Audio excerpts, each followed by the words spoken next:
Good morning student. आज हम chapter number 11 पढ़ेंगे, transportation in animals and plants. तो जो ट्रांसपोर्टेशन का मतलब होता है आदान प्रदान, मतलब एक जगह से दूसरी जगह वस्तुओं को पहुंचाना, उसे हम ट्रांसपोर्ट कहते हैं। और ट्रांसपोर्टेशन किसके अंदर? एनिमल्स के अंदर और प्लांट्स के अंदर। You have learn earlier that all organism need food, water and oxygen for survival. सभी जीवों को जीवित रहने के लिए, सर्वाइव करने के लिए फूड, वाटर और ऑक्सीजन की जरूरत पड़ती है। They need to transport all this to various part of their body. और इन सब मटेरियल्स को पूरी बॉडी के अंदर ट्रांसपोर्ट करने के लिए भी वेरियस पार्ट्स की आवश्यकता होती है। Further, animal needs to transport wastage to part from where they can be removed. Have you wondered how all this is achieved? Look at figure 11.1.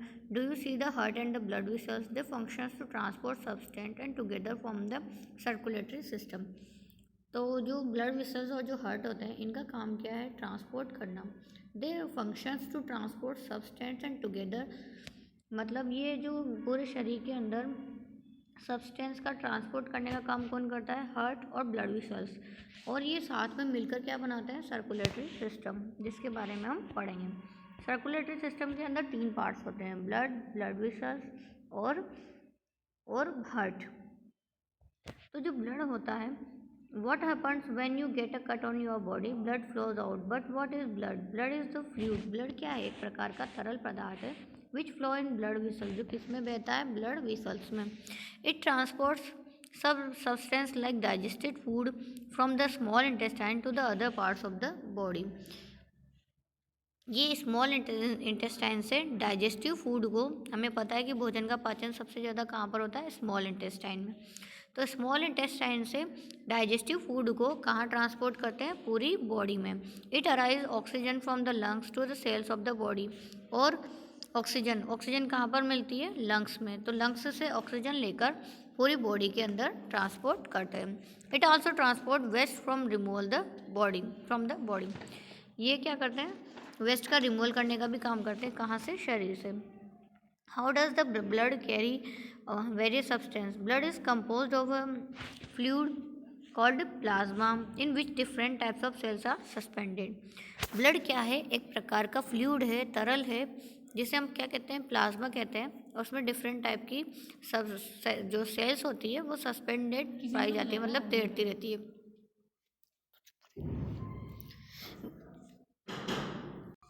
One type of cells are the red blood cells which contain a red pigment called hemoglobin. एक प्रकार की sales जो होती है वो लाल रक्त कणिकाएं होती है, जिसके अंदर कौन सा पिगमेंट पाया जाता है? हीमोग्लोबिन पिगमेंट पाया जाता है। रेड कलर का पिगमेंट है जिसे हम क्या बोलते हैं? Haemoglobin. Haemoglobin binds with oxygen and transport it all the parts of the body. अब हीमोग्लोबिन का हमारे बॉडी के अंदर फंक्शन क्या है? काम क्या है? हीमोग्लोबिन क्या करता है? ऑक्सीजन से बाइंड होकर इसका ट्रांसपोर्ट करता है पूरे बॉडी पार्ट्स के अंदर and ultimately to the all the cells, और लास्ट में जाके कहाँ पहुँचता है? सेल्स तक। It will be difficult to provide oxygen efficiency to all the cells of the body without haemoglobin. बिना हम हीमोग्लोबिन के ऑक्सीजन को बॉडी पार्ट्स तक पहुंचाना या सभी प्रकार की कोशिकाओं तक पहुंचाना बहुत मुश्किल है। The presence of haemoglobin makes blood appear red. Haemoglobin pigment की वजह से ही ब्लड का कलर क्या होता है? लाल। The blood also have white blood cells. दूसरे प्रकार की कणिकाएं पाई जाती हैं, white blood cells, which fight against germs. इसका फंक्शन क्या है? ये कीटाणुओं से लड़ती है। दैट में एंटर अवर बॉडी, जो हमारी बॉडी के अंदर प्रवेश करते हैं। बोजो fell down while playing a game and his knee got injured. Blood was coming out from the cut. After some time he noticed that bleeding has stopped and a dark red clot had plugged the cut. बोजो के एक खेलते हुए चोट लगती है घुटने पे, उस पर से ब्लड निकलता है, लेकिन थोड़ी देर बाद वो फ्लो होना बंद हो जाता है और वहाँ पर एक रेड कलर का क्लोट बन जाता है। Boojho was puzzled about this. ये क्लोट किसकी वजह से बनता है?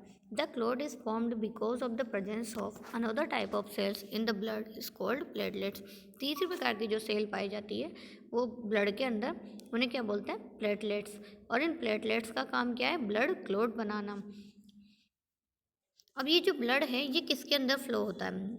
ब्लड के बारे में तो हमने पढ़ लिया, एक प्रकार का तरल है, लेकिन ये जो तरल है ये किसी न किसी नलिकाओं में ही तो प्रवाहित होगा। तो जो जिन नलिकाओं में प्रवाहित होता है उन्हें हम बोलते हैं blood vessels. There are different type of blood vessels in the body. You know that during inhalation a fresh supply of oxygen fills the lungs. जब हम इनहेलेशंस करते हैं, जब श्वसन करते हैं, जब गैस को अंदर लेते हैं, तो ऑक्सीजन जो हमारे फेफड़े हैं, जो हमारे लंग्स हैं, वो ऑक्सीजन से भर जाते हैं। Oxygen has to be transported to the rest of the body. उस ऑक्सीजन को पूरी बॉडी के अंदर ट्रांसपोर्ट करने की आवश्यकता पड़ती है। Also the blood picks up the waste material including carbon dioxide from the cells. उसी प्रकार से जब फूड का कंबशन होता है तो कार्बन डाइऑक्साइड गैस बनती है टिश्यूज़ में या सेल्स में, तो वहाँ से उस कार्बन डाइऑक्साइड को वापस लंग्स तक लाने के लिए का भी काम किसका है, ब्लड का। This blood has to go to back to the heart for transport to the lungs for removal of carbon dioxide as you have learn in chapter 10। So 2 types of blood vessel. तो एक प्रकार की blood vessels तो होती है जो CO2 से भरे हुए ब्लड को, जो ब्लड CO2 का ट्रांसपोर्ट करता है, उस ब्लड को कहाँ लेके आती है, लंग्स तक। और एक जो दूसरी प्रकार की होती है जो ऑक्सीजन की सप्लाई किस में करती है, पूरी बॉडी के अंदर। तो 2 प्रकार की ब्लड वेसल्स पाई जाती है, एक आर्टरीज होती है और एक वेन्स होती है। आर्टरीज जो होती है वो ऑक्सीजन रिच ब्लड को कैरी करती है from the heart to the all parts of the body. Since the blood flow is rapid and at a high pressure, इसके अंदर जो ब्लड फ्लो होता है वो फटाफट होता है और उच्च दाब पर होता है। The arteries have thick elastic walls, इसलिए उसकी जो वॉल्स होती है वो मोटी होती है।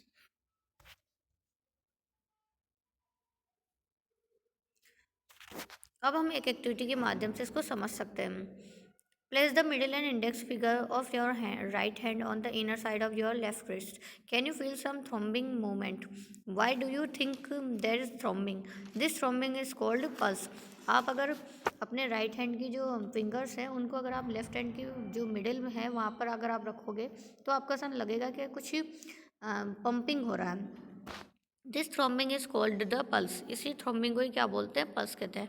And this is due to blood flowing in the arteries, और ये किसकी वजह से होता है, आर्टरीज के अंदर ब्लड फ्लो की वजह से। How many pulse beats could you count? आप कितनी पल्स बीट को काउंट कर सकते हैं? The number of beats per minute is called pulse rate. Number of beats per minute जो होता है उसी को ही हम क्या बोलते हैं, पल्स रेट। मतलब एक टाइम पर जितनी बीट्स आती है उन्हीं को हम क्या बोलते हैं, pulse rate. A resting person usually has a pulse rate between 72 and 80 beats per minute. एक आराम करता हुआ मनुष्य, उसकी जो बीट्स होती है वो 72 से 80 के बीच होती है per minute. Find other places in your body where you can feel pulse.